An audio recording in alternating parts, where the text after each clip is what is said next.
இன்றைக்கி தர்ஷன் கிச்சன் சமையல் சத்து மாவு புட்டிங் எப்படி ரெடி பண்ணுறது பார்க்கலாம்.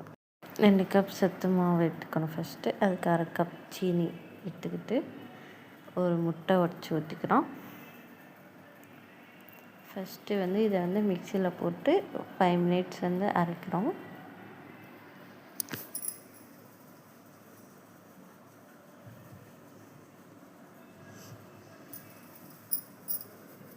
மாவு கெட்டியாகும். அப்போ 1 டம்ளர் தண்ணி ஊற்றி அரைச்சிட்டே இருக்கணும். 3 ஏலக்காய் சேர்த்துக்கிறோம்.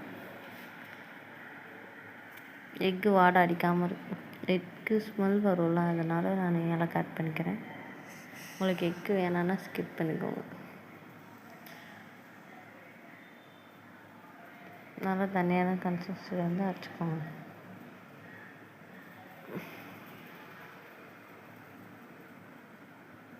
அதை எடுத்து தனியாக வச்சுட்டு இப்போது கடாய் வச்சு 2 டீஸ்பூன் சர்க்கரை போட்டு அதுக்கு தேவையான தண்ணி ஊற்றி அடுப்பை ஆன் பண்ணிட்டு அதை கிண்டிகிட்டே இருந்தோம்னா கலர் மாறும். அதுக்கிடையில் நம்ம எந்த டிஃபன் யூஸ் பண்ண போகிறோமோ அந்த டிஃபனில் எண்ணெய் ஊற்றி ஃபஸ்ட்டு தடவி எடுத்துக்கணும். நம்ம சீனி பாவு கரைஞ்சி வர வர வர அது கலரும் மாறும். தேன் கலர் வரும்போதே நீங்கள் ஆஃப் பண்ணிடுங்க.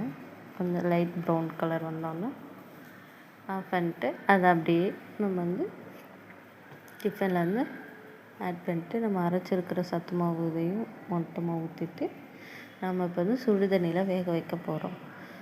அடுப்பை ஆன் பண்ணி சட்டி வச்சு அதில் தண்ணி ஊற்றி ஸ்டாண்ட் இருந்தால் நீங்கள் ஸ்டாண்ட் எடுத்து வச்சுக்கோங்க. என்கிட்ட ஸ்டாண்ட் இல்லாதனால தட்டை நான் யூஸ் பண்ணியிருக்கேன். அது மேலே நம்ம டிஃபனில் ஊற்றி வச்சுருக்க சத்து மாவு நம்ம எடுத்து உள்ளே வச்சுட்டு 10 மினிட்ஸ் வேக வச்சு எடுத்தோம்னா சத்து மாவு புட்டிங் ரெடி.